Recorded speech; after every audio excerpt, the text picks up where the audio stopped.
দোকান নিত্যপণ্যের ঠাসা, কিন্তু দাম সাধারণের নাগালের বাইরে। চড়া দামের জন্য বিক্রেতার অজুহাতের নেই কমতি।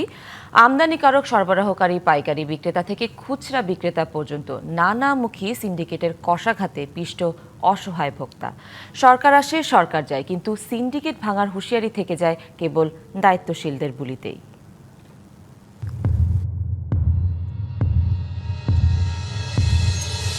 হিউজ তেল আছে, কিন্তু ওনারা দিচ্ছে না, ইচ্ছাকৃতভাবে তেল অফ করে রাখছে। ভিআইপি গাড়ি ঢুকছে, ওদের সুপারিশের গাড়ি ঢুকছে, ওদের টাকা গাড়ি ঢুকাচ্ছে, ওদিক দিয়ে ফুল ট্যাঙ্কি করে দিচ্ছে, আর আমাদেরকে ভোগান্তি। সরকারের তো তেল আছে পর্যাপ্ত পরিমাণ, কেন আনতেছ না, কেন দিতেছ না জনগণকে? এটা অবশ্যই সিন্ডিকেটের ব্যাপার আছে। সরকারের দাবি পণ্যের ঘাটতি নেই, কিন্তু বাজারে সে দাবির সত্যতা মেলে না। জ্বালানি তেল থেকে শুরু করে ভোজ্য তেল, চাল, ডাল, ডিম, যেখানেই সংকট সেখানে কাজ করে অদৃশ্য হাত বা সিন্ডিকেট। এতে প্রশ্ন জাগে, দেশের বাজার কার নিয়ন্ত্রণে? আওয়ামী লীগ আমলে হয়তো এই প্রশ্নের উত্তর সহজে মিলত, কারণ ভোজ্য তেল, ডাল, চিনিসহ আমদানি পণ্যের নিয়ন্ত্রণ ছিল গুটি কয়েক শিল্প গ্রুপের হাতে, যাদের ইচ্ছেতেই নির্ধারিত হতো পণ্যের দর। কিন্তু গণঅভ্যুত্থানের পর বিতর্কিতরা পালিয়ে গেলেও বাজারে সক্রিয় ছিল সিন্ডিকেট। নির্দলীয় সরকারের দায়িত্বশীলরা ঘোষণা দিয়েও তা ভাঙতে না পেরে অসহায়ত্বের কথাই বলে গেছেন। শর্ট করে কিন্তু একটা কথা, ডোন্ট রক দ্য বোট, নৌকা একেবারে নাড়িয়ে দিবেন না, আমিও পড়ে যাবো, আপনার সবাই পড়ে যাবে। আমরা আস্তে আস্তে করে অ্যাডভান্টেজ করে নিচ্ছি, আমরা একেবারে যে জানি না তা না, আমরা নেবো। এখানে আপনাদের সহযোগিতা, আপনারা যদি বলেন হয় নাই কিছু, আমি নাম বলবো না। কয়েকদিন আগে শুনলাম এই 1 মাসে আমি মরতেও সন্তুষ্ট নাই বলেছেন। ক্ষমতার পালা বদলে আবারও নির্বাচিত সরকার দায়িত্বে, কিন্তু তারাও এখন বাজার অস্থিতিশীলতার জন্য দুষছেন সেই সিন্ডিকেটকেই।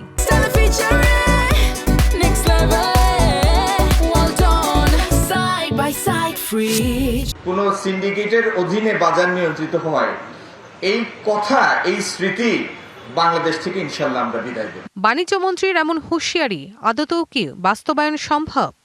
এই ব্যবসায়ী যারা আছে তারা ব্যাংক তাদের নিয়ন্ত্রণে, এবং ইভেন আপনাদের মিডিয়াও কিন্তু তাদের কাছে।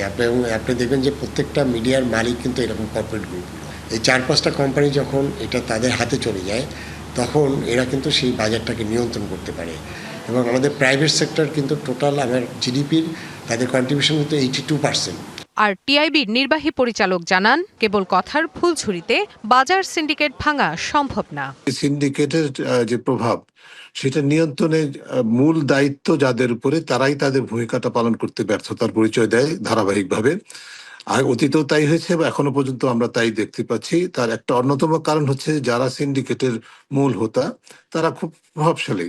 তাদের প্রত্যক্ষ বা পরোক্ষভাবে ক্ষমতাসীনদের সাথে, যারা ক্ষমতার অধিকারী, তাদের সাথে যোগ সাজস থাকে, সব সম্পর্ক থাকে, যার ফলে যারা নিয়ন্ত্রণকারী তারাই কিন্তু সিন্ডিকেটের সুরক্ষাকারী, সুবিধাভোগী, লাভবান হয়ে যান, যার ফলে এটা একটা ধারাবাহিকভাবে চলতে থাকে। নিত্যপণ্যের বাজার কারসাজি মুক্ত রাখতে পণ্যের আমদানি ও সরবরাহ ব্যবস্থায় তথ্য প্রযুক্তির ব্যবহার করে সার্বক্ষণিক নজরদারি ও চাহিদা অনুযায়ী যোগান নিশ্চিত করার পরামর্শ বিশ্লেষকদের।